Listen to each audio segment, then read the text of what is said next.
कंद कंद सच्चिदानंद हमारे ठाकर जी की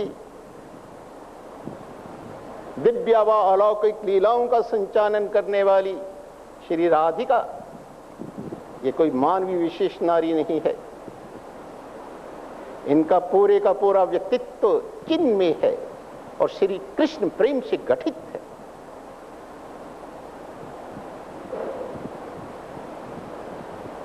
श्री राधिका जो समस्त कल्याणों की श्री है।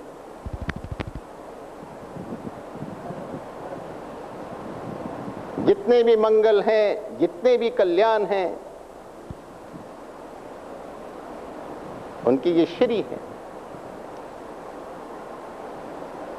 श्री कृष्ण प्रेम भक्ति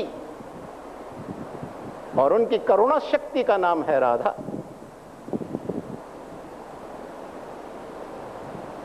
सुभाग और सुहाग की एकमात्र दात्री श्री हमारी राधिका जी हैं, श्री राधिका जी हैं। क्योंकि ये दोनों निधियों को, सुहाग और सुहाग को, जन्म से ही अपने साथ लेकर आई। आपको पता नहीं होगा, जब अंजनी नंदन हुए थे, ये तुमने पहली बार सुना होगा, है? अंजनी नंदन हनुमान जी जब जगत में प्रकट हुए तो लंगोट बांधे हुए ही प्रकट हुए। कुंती नंदन करण जी जब जगत में प्रकट हुए तो कवच और कुंडन धारण किए हुए ही प्रकट हुए थे। इसी तरीके से हमारी लाडली राधिका जी जब जगत के अंदर प्रकट हुई तो सुभाग और सुहाग के इन चिन्हों को लेकर ही प्रकट हुई थी। प्रकट होते ही उनके ललाट के ऊपर सुभाग की बिंदी थी और मांग के भीतर सुहाग का चिन्ह था। और माता कीर्ति अपनी नवजात पुत्री के इन चिन्हों को देख करके बड़ी आश्चर्यचकित हो रही थी कीर्ति माई कि मेरी लली क्या अपने संग लाई है।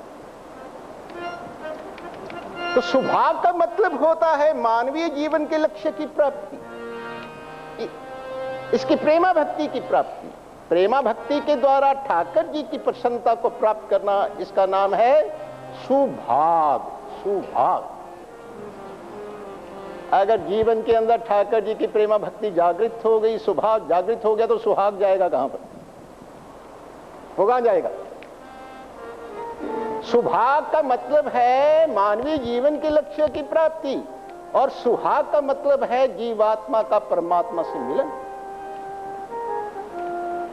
तो सुभाग जागृत हो गया। इनकी चरण कमलों की प्रेमा भक्ति राधिका जी के अनुग्रह से अगर मानवीय जीवन में प्राप्त हो गई तो वो तो मिला मिलाया है। भक्ति रे वैनम नयति, भक्ति रे वैनम दर्श्यति, भक्ति रे वैनम गम्यति, भक्ति वसः पुरुषः।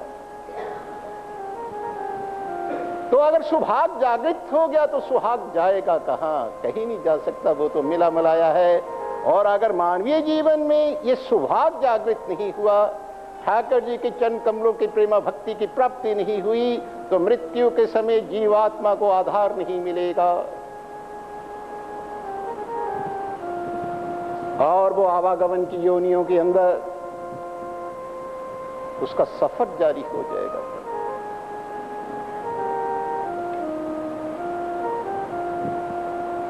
देखो, हमारा जो अंतस्करण है ना, अंतस्करण ये चुंबक की तरह है। इस अंतस्करण में जिसके लिए तड़प होती है, जिसके लिए दर्द होती है, ये अंतस्करण वहीं जाकर के चिपकता है। ठाकर जी और इनके चरणों से अनुराग करने वाले भगवदानुरागी संत जो होते हैं वो शुद्ध होते हैं। अगर उनके लिए तड़प और दर्द अंतस्करण में पैदा होगी तो तुम्हारा अंतस्करण शुद्ध हो जाएगा। और इसको छोड़कर अगर संसार के लिए तड़प और दर्द है तो तब तुम्हारा अंतस्करण अशुद्ध हो जाएगा। एक लाहा होती है, लाहा, वो टेम्परेचर से पिघलती है। उस पिघली हुई लाहा में अगर तुम रंग की कुछ चुटकी डाल दो ना, तो वो पिघली हुई लाहा के कण कण में वो रंग व्याप्त हो जाता है। तो इसी तरीके से जो हमारा ये हृदय जो है, ये अंतस्करण जो है, ये तड़प और दर्द के टेम्परेचर से पिघलता है, और जिसके लिए पिघलता है वो मृत्यु के समय वो ही इसके अंदर समाता है। याद रखना, तुम सोचोगे कि मृत्यु के समय हम गुरु को याद कर लेंगे, ठाकर जी को याद कर लेंगे, ये तुम्हारे हाथ की बात नहीं है। जहां तुम्हारा अटैचमेंट होगा, जहां तुम्हारी तड़प होगी, जहां तुम्हारा दर्द होगा, तुम्हारा अंतस्करण वहीं जाकर के चिपकेगा। इसलिए भगवत गीता में ठाकर जी ने कहा, यान्ति देवव्रता देवान, पितृन यान्ति पितृव्रता, भूतानि यान्ति भूतेज्ञ, और यान्ति मध्य जीनो अपीमा। कि अंतस्करण की जहां पर अटैचमेंट होती है, जहां पर प्यार होता है, जहां पर मन का लगाव होता है, ये मृत्यु के समय मन वहीं पर ही जाकर जुड़ता है, दूसरी जगह में जाकर नहीं जुड़ेगा। ये इस तुम्हारे अंतस्करण में जिस जिसके प्रति लगाव है, जहां जहां प्यार है, जहां जहां पर इसकी अटैचमेंट है, जहां जहां इसकी खींच है, ये मृत्यु के समय ये वहीं जाकर के जुड़ता है, यह जुड़ता है। तो भाई जीवन में अगर प्यार करना है तो कन्हैया से करो, किसी भी भाव से करो, सखा भाव से करो, दास्य भाव से करो, वात्सल्य भाव से करो, मधुर्य भाव से करो, जो भाव तुम्हारे रुचिकर है तुम्हें अपनी प्रवृत्ति के, तो उसी भाव से इनकी आराधना करो, इनको साधो। प्यार करने के काबिल तो ये है, बाकी तो सब कूड़ा कबाड़।